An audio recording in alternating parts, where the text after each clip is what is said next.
Hey everyone, welcome to a rained out edition of Do's and Donuts. We're here at a local farm. We were planning to be out in the plastic because we're going to be talking about plastic today, some of the do's and don'ts. So Lydell, tell us about some do's and don'ts for plastic in general. Yeah, plastic mulch. All right, so you're putting your plastic down. What should you do? I think the most important things is making sure that your bed is firm, the ground is crowned in the middle so that the plastic is tight.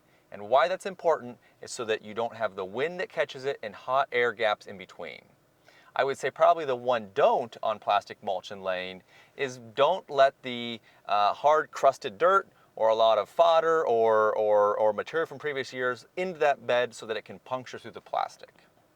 Okay, and then what about in between when you lay it and you pick it up? What's some do's there? Well, I think primarily the do there is do as best as you can with weeding and managing the weeds at least at the edge so that when you're coming through and picking it, that those discs can lift it easily without a lot of stubble.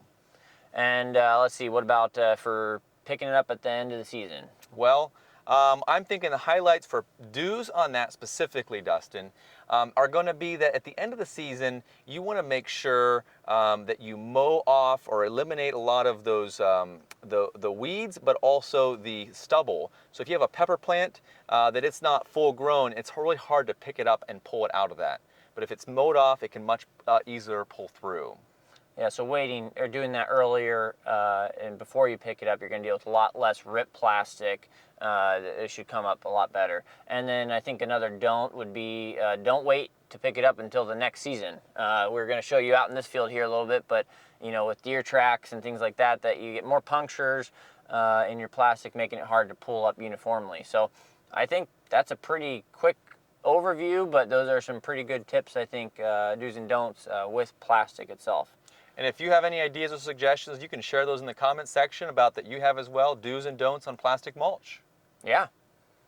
Awesome. I think the best part is always the donuts. And so we've got a fun one here today. What do you got for us, Dustin?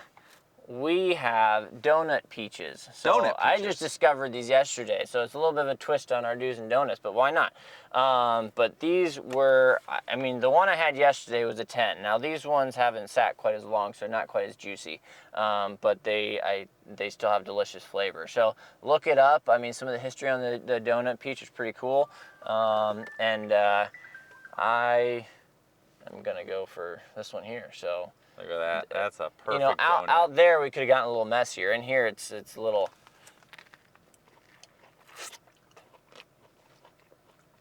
They're very sweet. I have a problem eating peaches though, Dustin. I get the fuzz in my teeth. Oh, you don't like the fuzz? I don't know how many of you out there have that same issue, but so most peaches I do love peaches. Cut around and pull it off the pit, but I came home to my kids last night and said, "Hey, I brought donuts." They weren't too impressed, but they did like the peaches. So, well, yeah. I don't know. Do you have a rating for this? It's a little bit firm, as you said. Yeah. Should sit another day or two, but I'd give that a 9. Yeah, I would agree with this one. The one I had yesterday was a 10, but this one today is probably a 9. We got these from Ballman Orchards here in Rittman, Ohio, and I think they're kind of making a little bit of a comeback in certain parts of the states, but I think the season's pretty short, so if you got some close to you, try them out. Great. Thank you.